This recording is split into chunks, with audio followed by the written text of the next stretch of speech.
नमस्ते, जय माता दी। मैं अपने चैनल सोना मोदी लोकगीत नेहा मोदी लोकगीत गाँव पे आप लोग का स्वागत करती हूँ। एक छोटा सा सोहर गीत, बहुत प्यारा सोहर गीत है। आप लोग सुनिएगा और फुल वॉच करिएगा और कमेंट बॉक्स में ज़रूर बताइएगा कि हमारा सोहर गीत आप सबको कैसा लगा। अच्छा लगा तो हमारे चैनल को लाइक सब्सक्राइब शेयर जरूर करिएगा। लाली पलंग राजा सोमई रानिया बेनिया कई रानिया बेनिया कई हो राजा छोड़ी देते हमारो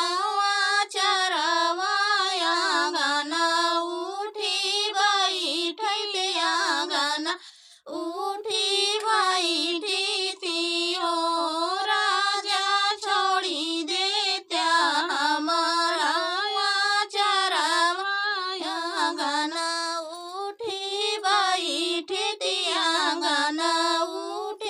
बैठी की तोरी सासू बोला मई की तोरी नाना दिया तो रीना ना दिया हो रनिया की तोरे गोदिया लाला ना माया गाना उठी बैठी गाना उठी बैठी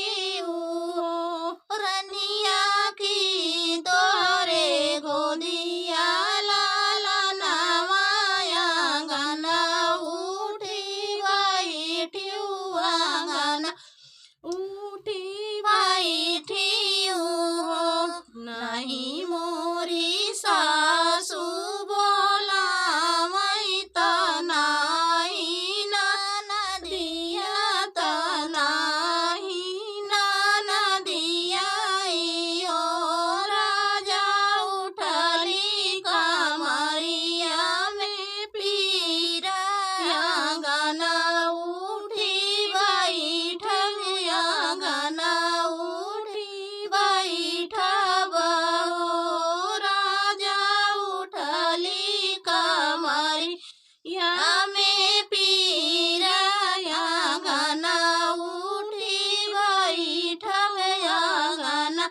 उठी बैठ हो ताई भोर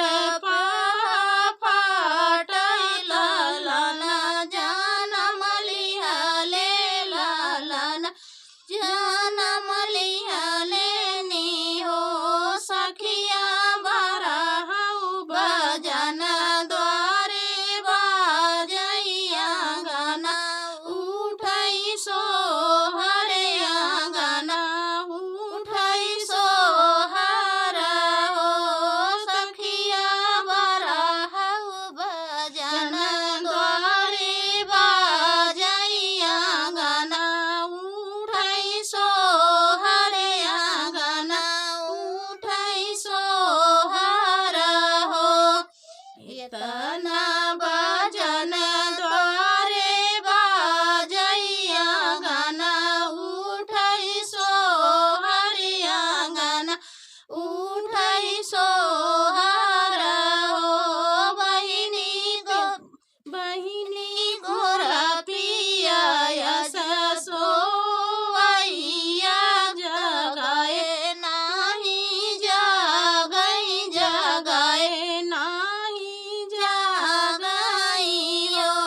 बहिनी गोरा पिया ससोवैया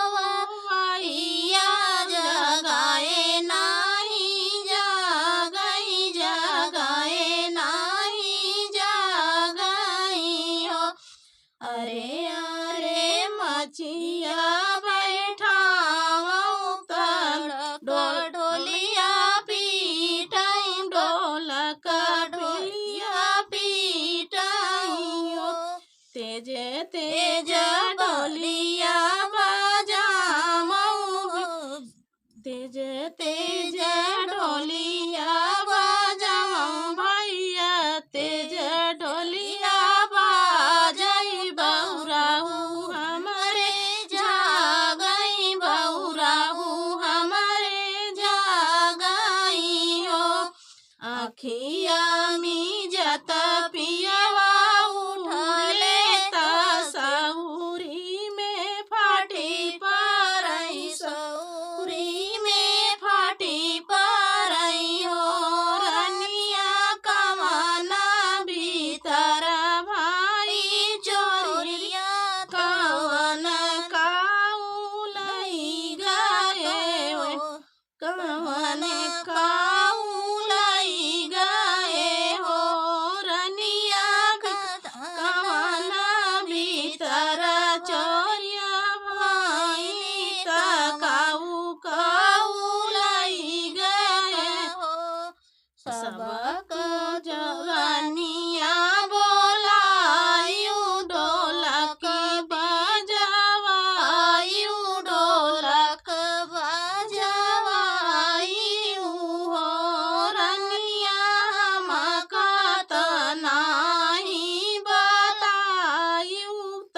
काऊ काऊ लई गए हो रनिया मकत नाही बतायु काऊ काऊ लई गए हो। ऐसे